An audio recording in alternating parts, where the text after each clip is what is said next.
Hello. কালকে সারা রাত তোমার ফোন ওয়েটিং ছিল, আর আজকে তুমি কল ধরতেছো না, এগুলোর মানে কি মাইশা? আম্মুর বাসার দিকে আসছি, এখানে তো নেটওয়ার্কের সমস্যা। কোথায় এখন তুমি? আমি বাসায়, আর কোথায় থাকবো? তোমার আশেপাশে কেউ আছে? আম্মু আছে তো, বেশিক্ষণ কথা বলতে পারবো না। একটু বের হইতে পারবো আজকে? আরে না, বললাম তো আম্মু আছে, আমি কিভাবে বের হবো বলো?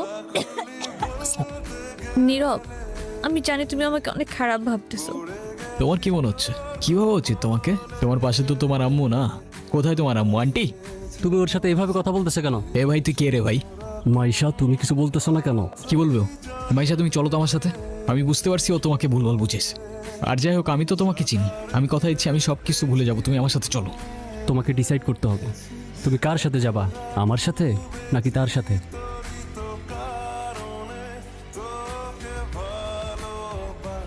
নীরব, নীরব, তুই এগুলা কি করতেছস? পাগল হয়ে গেছস? আমি তোর হাতে জীবনে সিগারেট পর্যন্ত দেখিনি, আর আজকে তুই কি হয়ে গেছিস ভাই? বাবার কষ্টের টাকাগুলো সব আমি নষ্ট করে ফেলছি ভাই। আমি কি করবো? আমি আর পারতেছি না ভাই। নাম কি ওর? মিনু। ওকে রাস্তায় ফেলে চলে গেছেন না? আপনার কি কোনো কমন সেন্স নাই নাকি? এত ছোট্ট একটা বাচ্চা, ওরা কথা বলতে পারে না, তবে নিজের চোখ দিয়ে ওরা নিজের অভিমান প্রকাশ করে। কখনো বোঝার চেষ্টা করেছেন সেটা? আরে অথই, তুই এনে আরে ভেবে বইলেন না, এই ছোট্ট একটা বাচ্চারে রাস্তায় ফেলে চলে গেছে। কেমন লাগে বলেন? মেজাজটা খারাপ হয় না? তার উপর আবার কোনো কথার উত্তরই দেয় না। আসলে ওর মানসিক অবস্থা তেমন একটা ভালো নাই। ও কি করতেছে না করতেছে ও নিজেই কইতে পারতেছে। যেটা যত্ন নিতে জানে না সেটা নিজের কাছে রাখতে যাবে কেন? আপনার ভাইকে বলেন ঠিক মতো ওর যত্ন নিতে। আমি কিন্তু ওকে দেখতে আসবো, মনে থাকে যেন। তুই কি লিখে ভেঙে বলতেছস? কই যাস? মিনুরে খাবার দিতে ভুলে গেছিলাম ভাই। আমার এই কবুতরের নাম রাখছি লক্ষ্মী। হাই মিনি, এটা ওর জন্য। আচ্ছা অথই, এইটা হইতাছে আমার সম্পর্কে স্বাস্থ্য ভাই। আর নীরব, এটা অথই আমগো বাসার বিল্ডিং এর 5 তলায় থাকে। আসসালামু আলাইকুম। বিড়াল ভয় পান না? বিড়াল ভয় পাবো কেন? যারা বিড়াল ভয় পায় তারা আবার মানুষ নাকি? মিনুকে দেখে মনে হচ্ছে ও আপনাকে অনেক দিন ধরে চেনে।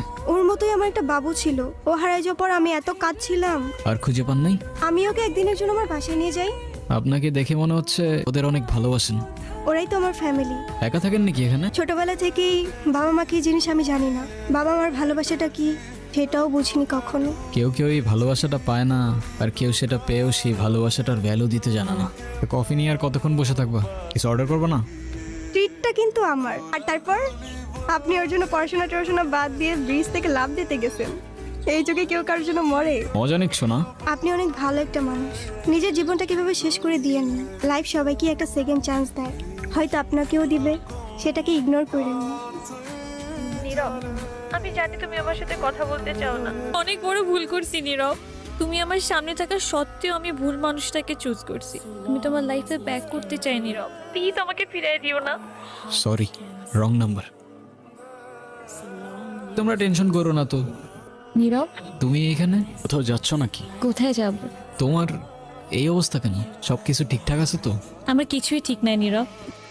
রনি আমার লাইফটা একদম শেষ করে দিছে। তুমি কাউকে কিছু বলো নাই কেন? বলার সুযোগই পাইনি। ওর জন্য আমি আমার লাইফ, আমার ফ্যামিলি সব কিছু হারাইছি। বাদ দাও, যা হবার তো হয়েই গেছে না। ভালো থাকার চেষ্টা করো, জীবন অনেক সুন্দর। আমি তোমাকে ছাড়া কখনোই ভালো থাকতে পারবো না, এটা তখন আমি বুঝিনি। দুনিয়াটা কি আজব, তাই না? বিশ্বস্ততার এই দামটা কেই বার বোঝে। আজকাল তো চিটাররাও চিট করে লয়ালিটি খোঁজে। এই নাও চকলেট। এই তোমার এই চকলেট কিনতে এতক্ষণ লাগে? আর মামা কই? আরে খুঁজেই তো পাচ্ছিলাম না। উনি কে? আরে হঠাৎ করেই ওর সাথে দেখা। তোমারে বলছিলাম না ওই যে মাইশার কথা। ভালোই তো আছো মনে হচ্ছে। অবশ্যই ভালো আছে। এই চলো তো। এই ব্যথার শহরের অলিগলির নুড়ি পাথরগুলো যেন আমাদের কষ্টগুলোর এক একটা প্রতিচ্ছবি। আর সেই কষ্টগুলোর মাঝে আমরা আমাদের জীবনের হাল ছেড়ে দিলেও জীবনের একটা মোড় হয়তো আমাদের সবাইকেই একটা সেকেন্ড চান্স দেয়।